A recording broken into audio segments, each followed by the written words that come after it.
Oke, sebelum kita masuk ke materi ya, saya absen terlebih dahulu. Saya mau lihat di sini siapa yang tidak hadir sampai akhir ya. Oke, Layan Nisba, Rizky Fauzi, Amina, Muhammad Abadi, Dia Mama, Maradona, oke. Ya, ada yang tidak hadir? Ada semua ya? Oke. Sebelum kita masuk ke pembahasan ya, kita hari ini ada sesi diskusi ya, dan juga pemaparan materi. Nah, sebelumnya biar kita ini makin semangat ya, kita apa yang kita lakukan biasanya pendidikan guru madrasah ibtidaiyah itu identik dengan apa? Icebreaking. Jadi gurunya itu harus apa? Harus energi, harus power. Nah, oke, siapa di sini yang menjadi instruktur untuk SDK? Oke, Asri, silakan.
Kemampuan akhir atau tujuan pembelajaran setelah kita membahas mengenai fakta, konsep, dan generalisasi. Nah, sebenarnya apa sih guna kita mempelajari fakta, konsep, dan generalisasi? Oke, yang pertama, kita mahasiswa itu mampu menyampaikan materi IPS yang relevan dengan kehidupan sehari-hari siswa yang bentuknya adalah kontekstual. Kemudian, ya, kita sebagai guru mengajarkan siswa itu cara berpikir kritis terhadap lingkungan sosialnya, bukan hanya menghafal fakta-fakta atau teori-teori yang ada dalam buku IPS seperti itu. Oke, sebelum kita masuk ke apa sih fakta, apa itu konsep dan generalisasi. Nah, sebelumnya ada nggak yang paham mengenai fakta? Pernah dengar fakta? Pernah dengar konsep? Pernah dengar generalisasi? Oke, coba dulu satu persatu. Fakta itu apa? Ayo, siapa yang bisa mendefinisikan fakta itu apa? Satu aja. Fakta bisa jadi kejadian yang terjadi. Oke, fakta itu adalah kejadian yang benar-benar terjadi. Oke, selain dari Asri, siapa lagi yang bisa menjelaskan fakta itu apa? Atau konsep atau generalisasi? Di antara ini tiga ini, siapa yang bisa menjelaskan? Kamu Lina, Dia, Wisma, Otim, kemudian lagi dari si Fauzi. Ada bisa menjelaskan fakta, konsep, dan generalisasi? Ya. Oke, konsep apa tadi? Dari sisi yang mana? Apa tadi? Apa tadi konsep? Oke, yang direncanakan. Selain itu generalisasi, ada yang tahu generalisasi? Fakta, konsep, dan generalisasi ini merupakan keterhubungannya. Ini adalah tiga komponen atau struktur yang membangun pengetahuan dalam mata pelajaran ilmu pengetahuan sosial. Dari sinilah, dari yang tiga ini, fakta, konsep, dan generalisasi inilah terbangun pengetahuan ilmu pengetahuan sosial. Nah, kemudian kita akan ulas satu persatu ya dari fakta. Nah, kita lihat dulu apa tadi yang dijawab atau disampaikan oleh beberapa teman ya yang sudah menyampaikan fakta itu apa. Kita lihat apakah fakta itu benar-benar suatu kejadian nyata atau tidak. Oke, kita lihat fakta. Fakta merupakan data yang spesifik tentang peristiwa, objek, orang, dan hal-hal yang terjadi. Nah, kemudian fakta itu adalah apa? Segala sesuatu yang pernah terjadi dan informasinya itu sesuai dengan keadaannya. Sebenarnya berarti memang betul-betul terjadi. Nah, fakta dalam IPS itu merupakan apa? Semua peristiwa, semua kejadian nyata yang terjadi dalam lingkungan sosial. Oke, kira-kira yang disampaikan oleh si Asri tersebut apakah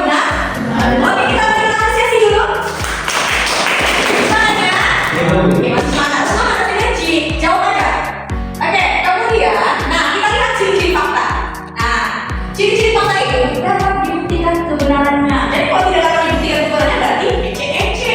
Tapi itu bohong, seperti itu. Kemudian lagi, datanya akurat, jangan mengada-ngada. Nanti jika jadi imam paling 10-nya, nanti yang banyak dibandingnya yang sedikit tambahnya. Jadi kalau dia fakta itu tidak ditambah-tambahi dan juga tidak dikurangi, seperti itu. Kemudian apa lagi? Data yang akurat, data itu apa? Tanggalnya, tempatnya, waktu kejadiannya. Kemudian apa lagi? Narasumber yang dapat dipercaya. Apa lagi? Bersifat objektif, apa adanya, tidak dibuat. Oke. Kemudian apa lagi? Sudah bisa memastikan kebenarannya. Kemudian menunjukkan peristiwa yang telah terjadi. Jadi kalau belum terjadi berarti belum fakta. Kemudian apa lagi? Kenyataan, informasi dan kejadian sebenarnya. Nah, kemudian, dia fakta ya. Sudah tahu ya ciri fakta. Nah, jadi fakta itu memang betul-betul terjadi. Oke. Selanjutnya contoh fakta. Nah, di sini kita bisa melihat ciri-ciri fakta. Nah, ciri-ciri fakta itu apa tadi? Ada tanggalnya, ada kejadiannya, apalagi ada tempatnya. Ini apa? Contoh fakta. Pada hari Senin 5 Oktober 2020 ada penciptaan dan disahkan BPN dibandingkan menjadi kemudian apalagi contoh kedua, pada tanggal 8 Oktober ini pada tanggal Oktober. Nah, setelah 3 hari kemudian pada tanggal Oktober terjadilah demo di berbagai wilayah dan kalangan baik itu mahasiswa, guru, masyarakat terkait penolakan undang-undang omnibus. Jadi pada hari Senin itu disahkan RUU Cipta Kerja tersebut. Terjadilah tanggal pada tanggal 8 itu terjadilah demo. Jadi ada cuma sepakat ini pada hari. Oke, selanjutnya. Nah, ini konsep. Nah, ini tadi ada sampaikan si kata tadi konsep itu berkata apa? Kalau si kata tadi kan sampaikan apa? Konsep. Gambaran. Perencanaan atau gambaran ya. Nah, konsep itu berkata apa? Suatu ide yang menggambarkan hubungan antara dua atau lebih dua. Nah, kita lihat contohnya. Nah, contoh konsep. Nah, kan tadi contoh pertama itu apa? Tentang apa? Pengesahan RUU Cipta Kerja. Kemudian contohnya keduanya apa? Terjadilah demo. Jadi dalam satu fakta tersebut itu menciptakan sebuah konsep. Nah, konsepnya apa? Pengesahan RUU Cipta Kerja. Tapi yang kedua apa? Tentang demo. Karena dibuatlah pengesahan RUU Cipta Kerja ini maka terjadilah demo. Kenapa? Karena ada tidak kesetujuan seperti itu. Itulah namanya dengan konsep. Sekarang generalisasi. Jadi, ya, kalau generalisasi itu merupakan hubungan antara dua atau lebih konsep atau hubungan antara konsep yang sudah teruji yang bersifat umum. Nah, ini contohnya. Contoh generalisasi ini kalau kita bisa melihat ini adalah adanya seperti kesimpulan kalau kita bilang atau adanya hubungan sebab akibat di dalamnya. Contohnya, Undang-Undang Omnibus Law telah disahkan oleh DPR dan pemerintah pada hari Senin 5 Oktober 2020. Pengesahan tersebut mendapat kasih penolakan oleh masyarakat sehingga terjadi demo di berbagai wilayah dan kalangan diantaranya mahasiswa, guru, dan belajar. Oke, dari ketiga fakta konsep dan generalisasi tadi, apakah kalian sudah paham? Sudah lumayan paham ya? Kalau fakta memang kejadian nyata, ada ciri-cirinya ya. Kemudian kalau konsep itu apa? Kesimpulan, bukan dengan kesimpulan ya, gambarannya. Nah, lebih apa ya? Gambaran umumnya kalau kita lihat. Kalau generalisasi itu adalah apa? Kesimpulannya. Lebih mudah ya. Oke, selanjutnya, nah ini apa hubungannya dengan IPS gitu ya? Nah, kita lihat fakta, konsep dan generalisasi dalam program IPS itu dalam program IPS di MI atau SD, siswa terlebih dahulu dihadapkan dengan apa? Fakta-fakta yang terkait dengan pembelajaran IPS. Contohnya dari hubungan sehat dan tidak sehat. Nah, kemudian itu kan kita mengajarkan atau memberikan contoh yang berbentuk fakta yang bisa dilihat oleh anak tersebut secara langsung. Nah, ini tadi pembelajaran namanya kontekstual. Jadi kita menghubungkan pembelajaran tersebut dengan kejadian nyata. Contohnya apa kira-kira? Contohnya seperti, ini kan PS ya contohnya. Pasar. Anak-anak sering bertransaksi dari pasar. Sering anak-anak jajan dari sekolah. Jajan dari Indomaret. Nah, hal-hal seperti itulah yang dikaitkan kepada peserta didik. Jadi kontekstual.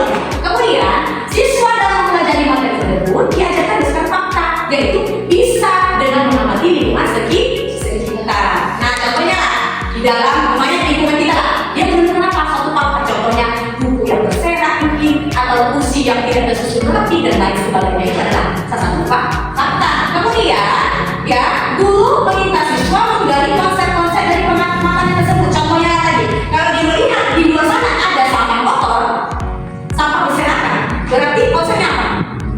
kotor.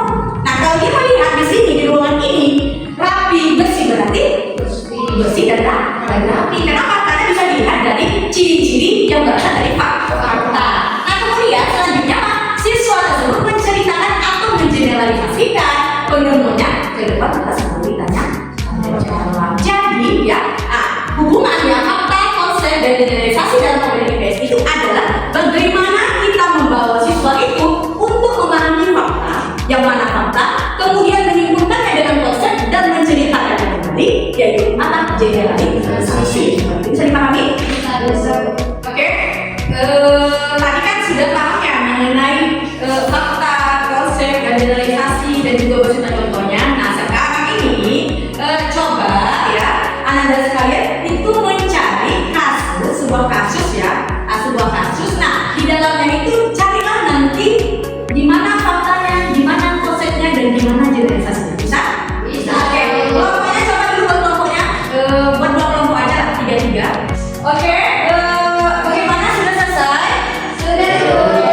Diskusinya sudah selesai. Nah, sekarang kelompok 1 dan kelompok 2 presentasi. Nah, terlebih dahulu kelompok 1. Ini kelompok 1 ya. Assalamualaikum warahmatullahi wabarakatuh. Waalaikumsalam warahmatullahi wabarakatuh.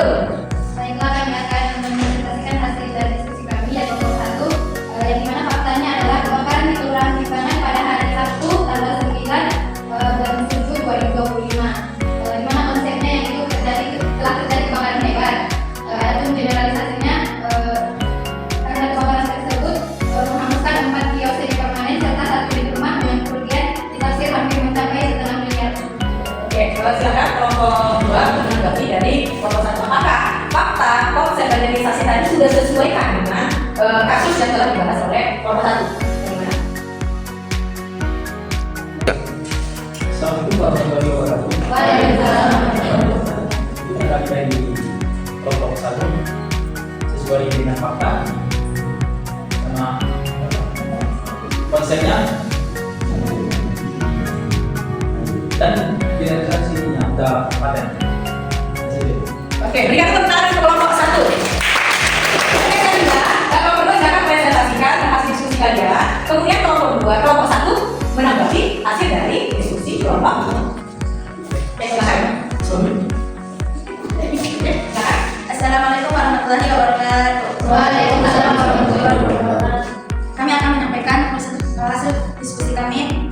Fakta, pada 5 Agustus 2025 di Mandailing Natal terjadi kasus pembunuhan tragis yang menimpa Dipa Kurniani, umur 15 tahun, seorang siswi SMA Negeri Natal.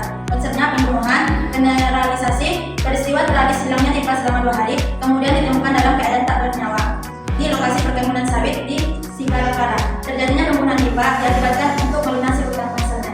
Sekian, assalamualaikum warahmatullahi wabarakatuh. Waalaikumsalam warahmatullahi wabarakatuh. Oke, silakan kelompok 1 menanggapi dari presentasi kelompok 2. Silakan. Siapa tadi? Assalamualaikum warahmatullahi wabarakatuh. Waalaikumsalam warahmatullahi wabarakatuh. Ya, dalam tanda kelompok 2 dan hasil diskusi kelompok pertama yang kami setuju. Apa aja tadi kira-kira yang disampaikan oleh kelompok 2? Ya, sesuai dengan konsep, fakta, dan generalisasi. Oke, apa tadi faktanya? Fakta itu apa? Terjadi kejadian yang buruk. Ya, fakta itu apa? Kita ulang kembali, fakta itu apa? Kejadian yang betul-betul terjadi. Dan kalau konsep itu apa? Gambaran umum. Kalau generalisasi itu apa? Kesimpulan. Jadi kalau bagi siswa tersebut ya, nah ketika kita menerapkan fakta, konsep, dan generalisasi tadi, itu apa gunanya? Itu gunanya adalah apa? Supaya siswa tersebut mampu atau kita asah untuk berpikir kritis seperti itu, oke ya. Jadi tidak